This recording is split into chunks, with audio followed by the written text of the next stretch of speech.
আবারও ভয়ঙ্কর রূপ নিচ্ছে নোয়াখালীর বন্যা। ফেনীর উজানের পানিতে এই জেলার বন্যা পরিস্থিতির ব্যাপক অবনতি হয়েছে। এতে পানিবন্দী রয়েছে প্রায় ২১ লাখ মানুষ। বন্যা দুর্গত এলাকায় দেখা দিয়েছে বিশুদ্ধ পানি ও খাদ্য সংকট। অন্যদিকে খাদ্য সংকট ও সাপের উপদ্রবে দুয়ে মিলে নাকাল বন্যা দুর্গতরা। অনেকের কাছে নির্ঘুম রাত। রোববার দুপুরের দিকে ২৫০ শয্যা বিশিষ্ট নোয়াখালী জেনারেল হাসপাতালের আবাসিক মেডিকেল অফিসার সৈয়দ মহিউদ্দিন আব্দুল আজিজ বলেন, গত ৩ দিনই নোয়াখালীতে ৬৩ জনকে সাপে কেটেছে। এর মধ্যে গত ২৪ ঘন্টায় নতুন করে সাপে কেটেছে ২৮ জনকে। বন্যার কারণে ডায়রিয়া আক্রান্ত হয়ে হাসপাতালে ভর্তি আছে ১০৮ জন। বন্যা কবলিত বিভিন্ন এলাকা ঘুরে দেখা গেছে জেলার ৮টি উপজেলার প্রায় ৯০% মানুষ পানিবন্দী হয়ে আছেন। প্রতিটি বাড়িতে ৩ থেকে ৫ ফুট জলাবদ্ধতা সৃষ্টি হয়েছে। নিচু এলাকাগুলো যার পরিমাণ ৬ থেকে ৭ ফুট।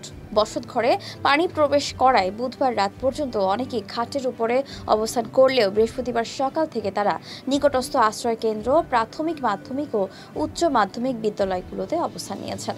রান্নাঘরে পানি ঢুকে পড়ায় খাবার সংকটে পড়েছে বেশিরভাগ মানুষ। নিজেদের ঘরে খাবার তৈরির নেই কোনো পরিবেশ।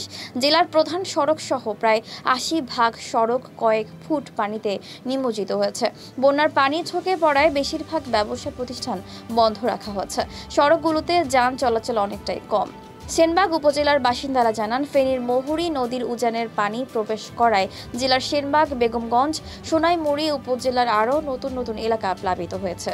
এসব উপজেলার গত দুদিন বৃষ্টি না হলেও উজানের পানিতে নতুন নতুন এলাকা প্লাবিত হয়। অনেক জায়গায় ঘরবাড়ি ও সড়ক তলিয়ে গেছে, স্কুলে ঢুকে পড়েছে পানি। দেখা গিয়েছে বিশুদ্ধ খাবার পানির সংকট। এদিকে নোয়াখালী সদর উপজেলার অনেকের মতে ভারতের উজান এর পানি ও ভারী বৃষ্টির কারণে মৎস্য চাষিদের ব্যাপক ক্ষতি হয়েছে এবং সব পুকুর মাছ চলে গেছে। এতে আর্থিক ক্ষতির পরিমাণ কয়েক হাজার কোটি টাকা। বন্যা ও ভারী বর্ষণের কারণে কবিরহাটের সকল শিক্ষা প্রতিষ্ঠান বন্ধ রয়েছে। এদিকে দিনমজুর খেটে খাওয়া মানুষেরা কাজ করতে না পেরে মানবতার জীবনযাপন করছেন। কর্মহীন মানুষেরা সাহায্যের আবেদন জানিয়েছেন সরকার ও বিত্তশালীদের কাছে। নোয়াখালী জেলা আবহাওয়া অধিদপ্তরের উচ্চ পর্যবেক্ষক আরজুল ইসলাম বলেন, গত ২৪ ঘন্টায় ৩২ মিলিমিটার বৃষ্টিপাত রেকর্ড করা হয়েছে। উজানের পানিতে বন্যার পানি বাড়ছে। জেলার প্রশাসন সূত্রে জানা যায়, জেলার ৯টি উপজেলার মধ্যে ৮টি উপজেলার মানুষ বন্যা কবলিত হয়েছে। এসব উপজেলায় ইতিমধ্যে ৮২৬টি আশ্রয় কেন্দ্রে প্রায় ১,৫৩,০০০ মানুষ আশ্রয় নিয়েছেন। জেলায় প্রায় ২১ লাখ মানুষ পানিবন্দী অবস্থায় আছেন। এর মধ্যে ২ শিশুসহ ৩ জনের মৃত্যু হয়েছে। জেলার প্রশাসন ১,০০০ প্যাকেট শুকনো খাবার দিয়েছে।